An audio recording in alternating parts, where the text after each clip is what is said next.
Hola ingenieros e ingenieras, bienvenidos nuevamente a Ciencias Virtuales y vamos a comenzar con el tema 2 de automatización industrial.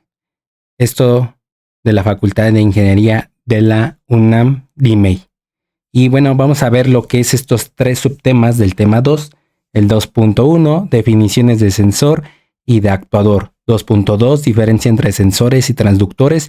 Y 2.3, clasificaciones de los sensores y de los actuadores. Ok, todos estos temas pues igualmente, a la fecha que hoy subo este video y que lo estoy haciendo también, pues todavía no he subido la playlist de lo que sería instrumentación y control. Vamos a ver lo que serían los sensores con mayor detalle en instrumentación, ¿vale? En instrumentación y control no tanto, simplemente es un panorama de los sensores, pero no nos vamos a meter a tanto detalle. Aquí al menos vamos a ver los que más vamos a estar utilizando, aunque también se van a utilizar otros que van a estar en la playlist de instrumentación. Ahí les sugiero a ustedes que vean esos videos donde pues vamos a estar viendo todos estos sensores, porque es una inmensa, pero inmensa cantidad de sensores que hay en la industria, ¿vale? Entonces, por lo tanto, abarcar todos estos en un tema, vamos a decirlo así, pues está muy limitado, ¿vale? Entonces, a grandes rasgos vamos a estar utilizando algunos de ellos para poder hacer nuestra programación en PLC, ¿vale? Y luego, pues obviamente vamos a necesitar neumática para igual hacer los procesos industriales, ¿vale? Y pues yo voy a añadir lo que sería la oleohidráulica, ¿vale? Y pues al último sería la electroneumática.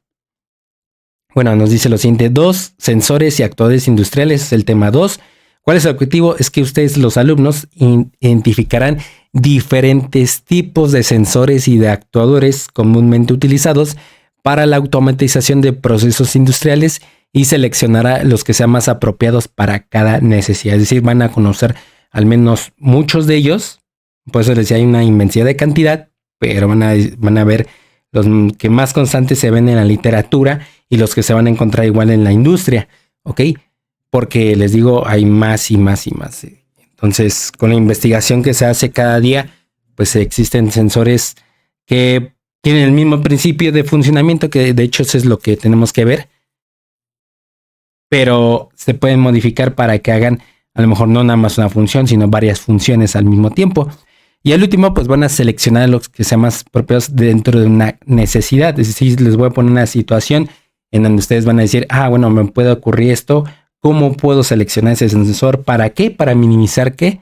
El error. Vamos a ver que son sistemas de lazo cerrado.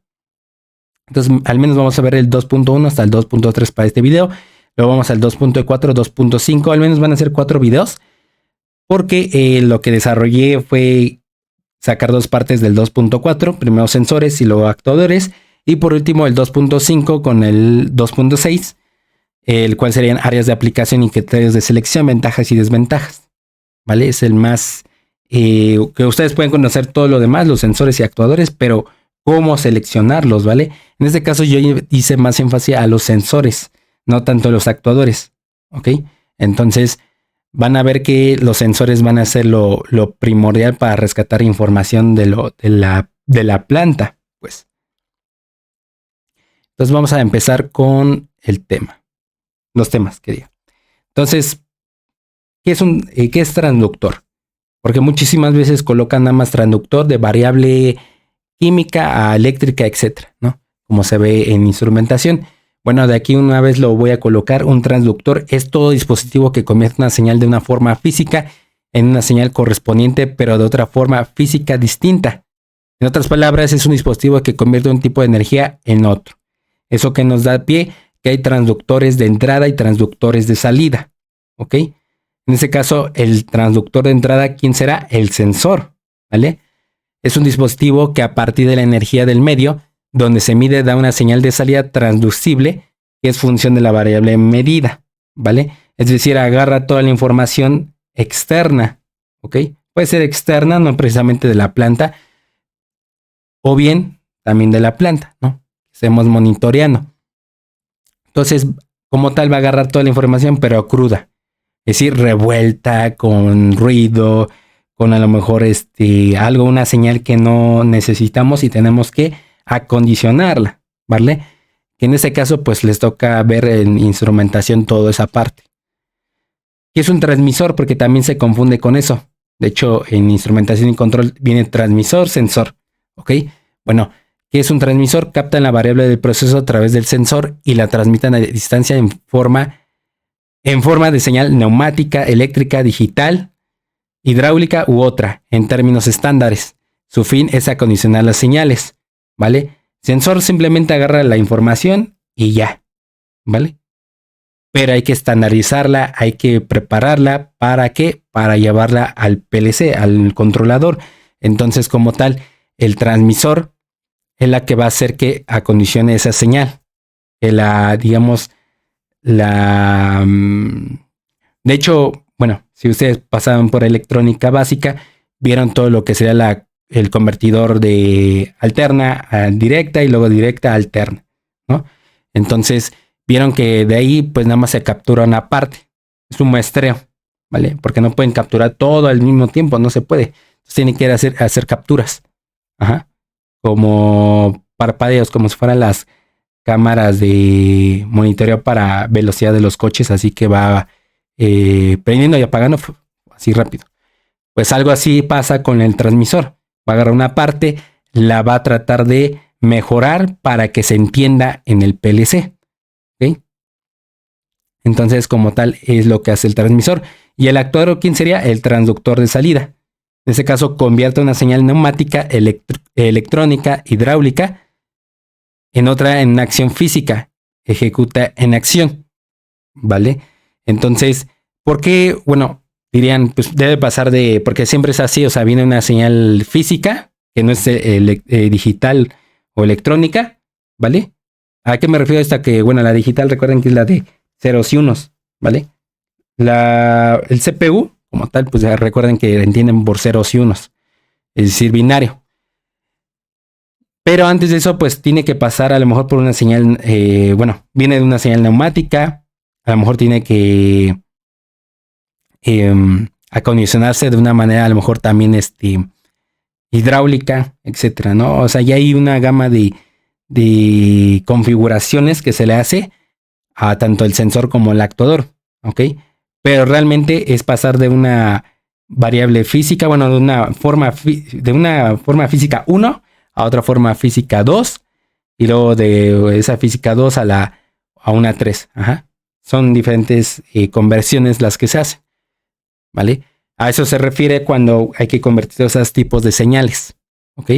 Pero al fin una es mide y otra ejecuta. En este caso sensor y actuador. Entonces aquí se ve con mejor claridad esta imagen, ¿ok? Flujo de entrada, aquí llega por ejemplo agua, llena el tanque y obviamente va monitoreando el nivel, ¿vale? El transmisor, que en este caso aquí está. Y pues obviamente ese transmisor hay que alimentarlo siempre, como les había dicho desde el tema 1, ¿ok?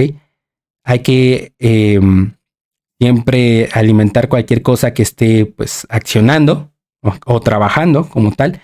Entonces, con esto se refiere que hay que darle una fuente de alimentación. Y luego pues nos va a regresar esa información, en este caso en miliamperes, en el controlador, ¿vale? Si a lo mejor se pasó del nivel, pues va a abrir aquí una válvula y va a dejar fluir aquí hacia este paso de flujo de salida, ¿ok? Aquí tenemos nuevamente esta imagen que ya le había puesto.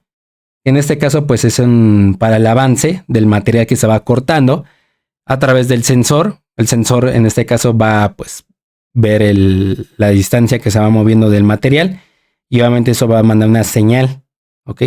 Hacia el PLC. Y el motor lo que va a hacer es hacer que se mueva el tornillo de potencia, ¿ok? Hacia adelante o hacia atrás, ¿ok? En este caso se puede usar un servomotor, ¿vale? Yo simplemente le puse motor para generalizarlo, ¿ok? Y el HMI, pues para ver el proceso en tiempo real. Y ya nada más, ¿vale? Y aquí está el conjunto de tanto el transmisor como lo que sería el sensor, ¿vale? Entonces, como tal, lo que ustedes usan, por ejemplo, en el multímetro, eso ya sería ya sería como tal un transmisor. que como tal le dicen instrumentación de medición, ¿vale? Pero como tal ya tiene toda la parte de acondicionamiento de señal y pues ustedes ya saben que las puntas para medir, por ejemplo, el voltaje, pues es la parte del sensor, ¿vale? Porque está captando una señal que en este caso es externa, es eléctrica. Y bueno, vamos a ver lo que sería las clasificaciones de los sensores y los actuadores. En este caso vamos a ver que los transductores se van a clasificar como sensores, transmisores y actuadores, ¿vale? Sensores hay de variable medida, de tipo de señal de salida y variable de salida, ¿vale? En el caso de transmisores, ¿cómo se va a clasificar? Bueno, como el tipo de salida, tipo de señal de salida, variable que transmiten y de acuerdo a la ubicación. Actuadores, energía utilizada y tipo de movimiento, ¿vale? En este caso, válvulas o cilindros neumáticos, pues son esos los actuadores que vamos a estar mencionando a cada rato, ¿vale? Y los sensores, de acuerdo a su variable de salida, hay resistivos, capacitivos e inductivos, ¿vale? Al menos los resistivos nos dice lo siguiente, son aquellos en los que la variable a medir produce un cambio en la resistencia del elemento o material utilizado en el sensor. Se basan en el hecho de que la resistencia de algunos materiales es fácilmente alterada por algunos factores externos como la temperatura, la posición o la deformación en la que se expone el material. Una de ellas pues es las galgas extensiométricas. Sensores capacitivos son aquellos en los que la variable a medir se ve reflejada en un cambio en la capacitancia de un elemento, ya sea por una alteración de la constante dieléctrica o en la estructura del elemento. Hay muchas variables que producen ser medidas por este tipo de sensores, como movimiento, campos eléctricos y composiciones químicas, como sensores de proximidad, sensores táctiles y los sensores de humedad. Y bueno, esos son, iba a decirlo, pero aquí lo coloqué, luego. Sensores inductivos son aquellos en los que un cambio que la variable a medir produce un cambio sobre la inductancia del sensor, que básicamente es una bobina, ¿ok? Como el del efecto Hall, es una de ellas. Principalmente se usan como sensores de proximidad para objetos metálicos, ¿vale? Entonces ahí están los sensores resistivos como el termistor, ¿vale? La galga extensiométrica, la que les decía, el potenciómetro rotacional. Tenemos, porque hay lineal, ¿verdad? Para potenciómetro. Sensores capacitivos, sensores de proximidad no metálicos, sensor de tacto, sensor de humedad para suelo. Sensores inductivos, ahí está el de efecto Hall, ¿okay? Que es el sensor para velocidad rotacional que se usa mucho en bicicletas. Sensor de proximidad para, en este caso, para objetos sí metálicos. Sensores de acuerdo a la variable medida y mecánicos, eléctricos, térmicos y magnéticos. Los mecánicos, ¿cuáles serían? De acuerdo a su posición lineal, angular, el potenciómetro, desplazamiento, velocidad, fuerza, par, presión, deformación, masa, densidad, entre otros. Y bueno, vamos a hacer el desarrollo más extensivo, pero en instrumentación, ¿vale? Eléctricos, voltaje, corriente, resistencia, capacitancia. Térmicos, ¿cuál sería? Pues temperatura, carga térmica, conductividad térmica. Magnéticos es inductancia, permeabilidad, campo magnético. Sensores de acuerdo al tipo de señal de salida, analógicos, digitales. Para los analógicos es una señal continua proporcional a la magnitud medida y la señal digital, es una señal discreta, se usa para detención de presencia o conteo, ¿vale?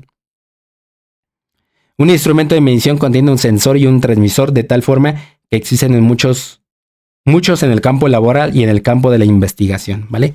O sea, mencionarlos cada uno es tardarnos o hacer muchos videos, como 15, 20 de ellos, pero al menos ahorita pues es para que tengan el panorama de todos los sensores que existen en la industria, ¿vale? Transmisores, de acuerdo al tipo de señal de salida, tenemos neumáticos que trabajan de 3 a 15 PSI, ¿ok? Que en este caso recuerden que son pulgada libra por pulgada cuadrada, ¿ok? Se me fue ahí tantito qué es lo que significaba la unidad. Eléctricos analógicos trabajan desde 4 a 20 miliamperes y desde 0 a 10 volts. Y digitales, que en este caso recuerden que vamos a verlo en automatización avanzada, lo que serían los protocolos de comunicación o protocolos industriales de comunicación. el de Modbus, Profibus. Bueno, ese no, ni el Hard, ¿vale? Pero al menos estos son más de instrumentación. Modbus sí se va a ver, ¿vale? Profinet, pues también es otro de ellos. Y al menos esos protocolos, pues vamos a verlos hasta esa materia, que es otra playlist que se tiene que hacer para que ustedes entiendan todos estos protocolos de comunicación para entre PLC, HMI, etcétera, ¿no? Esa para los neumáticos. Transmisores variables que transmiten de temperatura, de presión, de caudal y de nivel, ¿vale? Transmisores de acuerdo a la ubicación, locales y remotos, ¿vale? Actuadores, energía utilizada, eléctricos, neumáticos, hidráulicos, oleohidráulicos, ¿vale? Lo coloqué como que separado, no iguales, porque a lo mejor uno utiliza agua simplemente y sí, por ejemplo, en los sistemas de agua de aquí de la Ciudad de México, pues obviamente para abrir y cerrar las válvulas desde un igual controlador. En este caso ya sería un sistema tipo SCADA, ¿vale? Por así decirlo. De estos que son muy, o sea, ya son pantallas enormes donde tienen todo controlado. Y pues obviamente ahí abren y cierran válvulas, ¿vale? O bueno, desde campo también se puede hacer. Oleohidráulico, pues aceite, ¿vale? ¿Verdad? Eso es lo que más van a estar conviviendo con la parte del aceite. Y bueno, en este caso de eléctricos, pues serían motores, válvulas solenoides, ¿okay? Como lo vemos ahí en pantalla, cilindros y válvulas distribuidoras y cilindros oleohidráulicos y válvulas también oleohidráulicas, ¿vale? Actuadores de tipo de movimiento lineales rotativos como el cilindro neumático, actuador oleohidráulico lineal y motor eléctrico bomba compresor, ¿okay? Como ahí se ve en la pantalla. Y bueno, aquí otra vez coloco esto, pero ahora sí, un poquito más desarrollado. Vean que vimos este sistema de retroalimentación cerrada, ¿ok? Ahora ponemos aquí los sensores y transmisores y todo eso es el sistema de medición, ¿vale? Todo en esa parte gris que acoté. Luego esta parte como en azul marino, como lo que estoy ahorita señalando con el puntero en verde, pues toda esta parte es el sistema de control. Y todo esto yo lo pongo como esta parte, ¿vale? El actuador con el proceso industrial, la planta, ¿ok? Y obviamente pues vemos que aquí hay amplificadores operacionales aquí en esta parte, pero también en esta parte. O sea, hay muchos aquí. De hecho, aquí también debería haber amplificadores operacionales para los transmisores. Pero también aquí en esta parte, si la señal si es una señal pequeña, es lo que hacen los amplificadores. De una señal pequeña la hacen grande. Entonces, aquí de hecho el transmisor lo hace, ¿no? Pero a lo mejor aquí esta parte también lo convierten. O lo que hacen es en este caso para el PLC, que en este caso es para, más que todo, no es, bueno, vamos a decir que sí es acondicionar, pero es para más que todo proteger la señal, ¿ok? Son los optoacopladores. Entonces, vemos que aquí está el convertidor de alterna a directa y luego de directa a alterna, ¿vale? Y aquí más que todo, aquí está el acondicionamiento, pero en este caso más que todo de la corriente, ¿vale? Porque consume mucha energía un actuador. Entonces, todo eso se ve en instrumentación, ¿vale?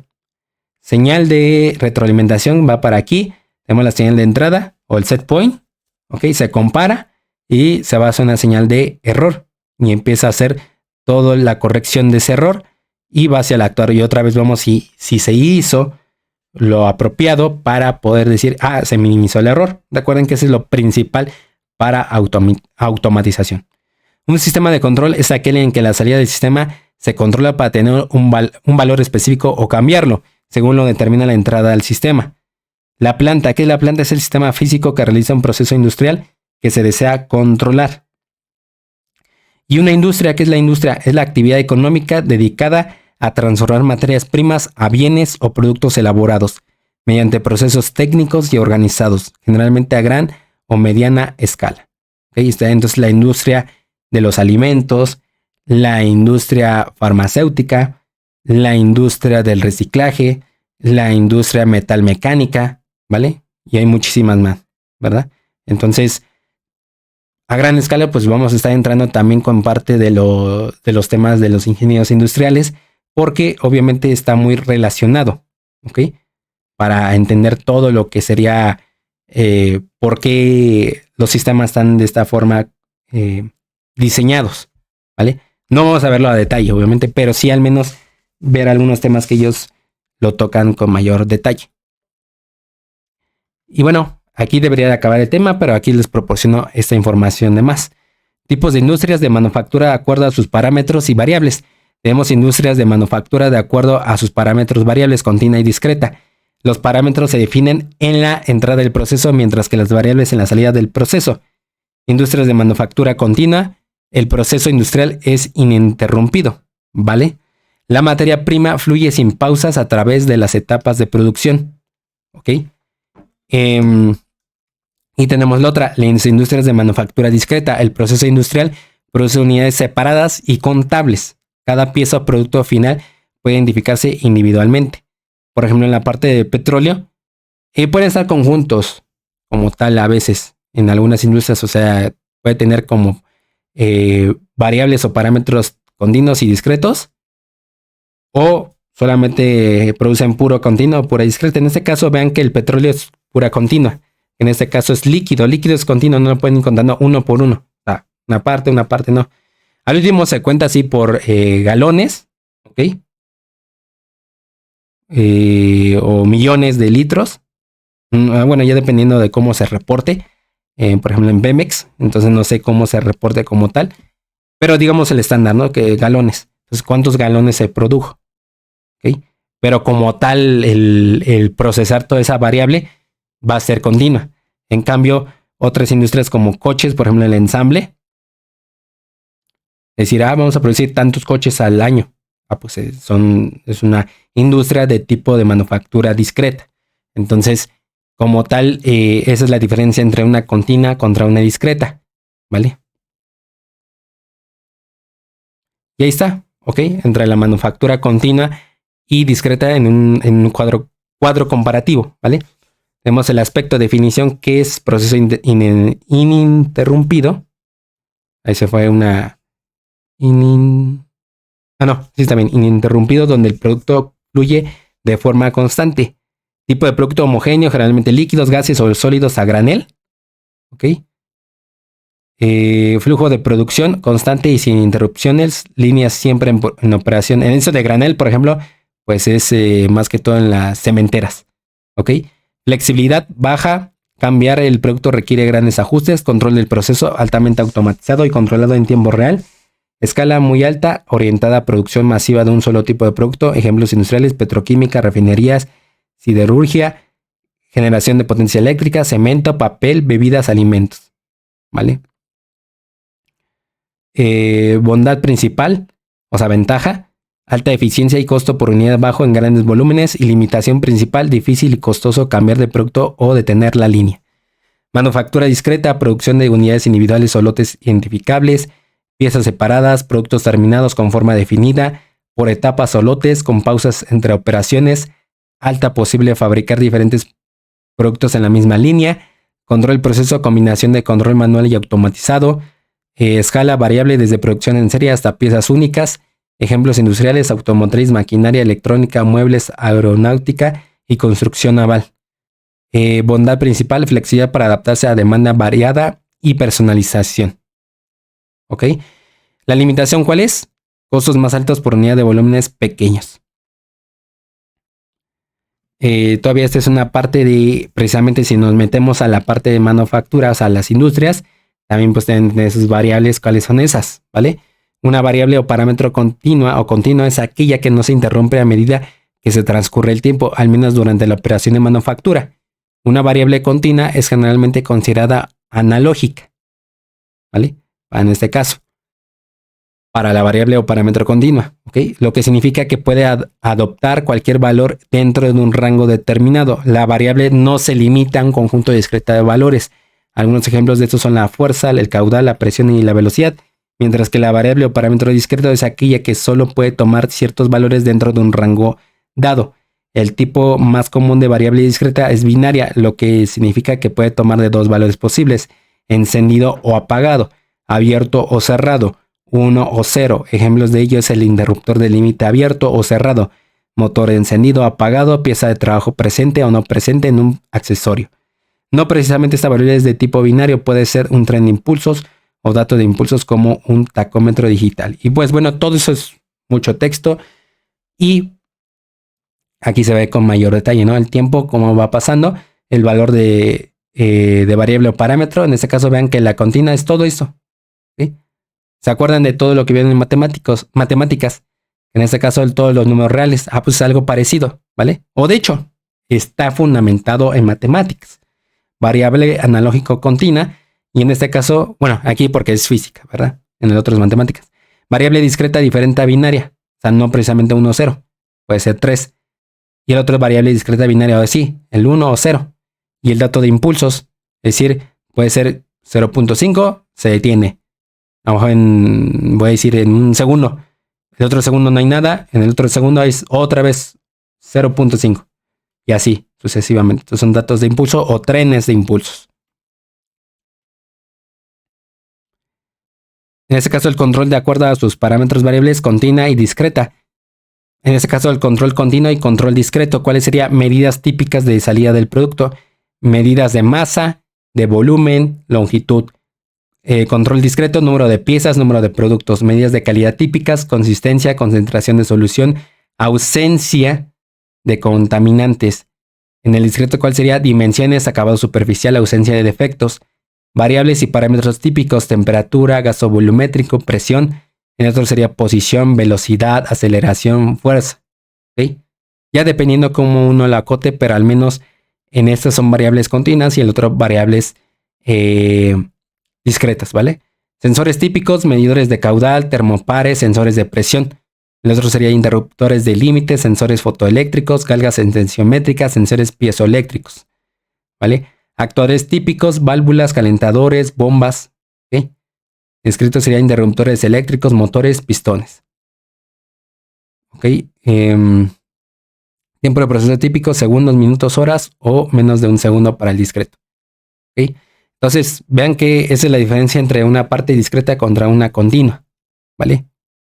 Ahí está la imagen, por ejemplo, esa es para un proceso discreto. Este pues sería para algo continuo, ¿vale? Porque va llenando pues todo el líquido. ¿Ok? Si lo vemos de esa manera. Entonces vean que eso es para, obviamente, un control de acuerdo a su variable, que en este caso es continua. Bueno, este es discreta y el otro es continua. Y bueno, hasta aquí hemos terminado. Si existen algunas dudas, pues pueden consultar la siguiente bibliografía. Prover, automatización, sistemas de producción e integración por computadora en la manufactura. Palas, sensores y acondicionadores de señales. Pérez, M, Álvarez, J y otros, instrumentación electrónica. Y bueno, ¿cuál sería el plus? Aquí no puse el plus como título, bueno, ahí.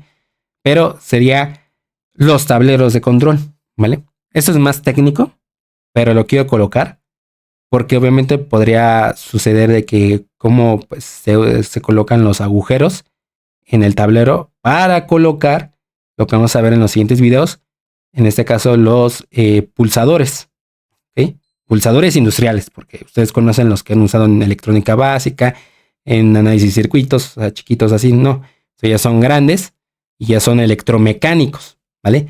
Entonces van a necesitar un sacabocados para colocación de pulsador o piloto industrial, ¿ok? O sea, los foquitos, los LED, ¿ok? En este caso, pues van a hacer esos a partir de esto, ¿ok? Igual se puede usar un taladro, pero obviamente escalonado, bueno, la punta, ¿ok? Se llama escalonado para ir haciendo los agujeros. Cada uno, bueno, cada técnico tiene su, vamos a decirlo así vulgarmente, su maña para hacerlo. Entonces, al menos esta es la recomendación para hacerlo más, vamos a hacerlo más bonito, más estético posible, ¿ok? Y ya con eso, pues van a hacer esto, ¿no? O sea, ya empezar a colocar lo que serían los pulsadores, los pilotos, y pues eso ya sería con una caladora, ¿ok? Para colocar el HMI, ¿vale? En esta parte, por ejemplo. Y ya van colocando, haciendo el cableo y todo, ¿ok? Igual vamos a mencionar toda esta parte sobre, bueno, eso sería el peinado como tal. Y pues obviamente pues todo lo que es contactores, los interruptores termomagnéticos, etcétera, ¿no? En su momento. Pero al menos para que sepan que usan esta herramienta o para supervisar que estén usando esta herramienta, sugerencias de, ay, es como hago estos agujeros, usa un sacabocados, ¿ok? Entonces, como tal, pues es esta pieza, ¿ok? Que requiere pues otra pieza externa, ¿vale? Para ejecutarlo. Para darle presión y pues obviamente pues hacerle ese agujero. En este caso es de 3/4 de pulgada la medida. Y bueno, hasta aquí se termina el video. Solamente necesitamos que le den like, se suscriban, compartan, comenten y sobre todo que le den like a la campanita de notificaciones para que cada vez que se suba algún video a Ciencias Virtuales se les pueda notificar en ese momento. Si no, nos veríamos en el siguiente video. Que tengan una excelente semana y día. Hasta luego.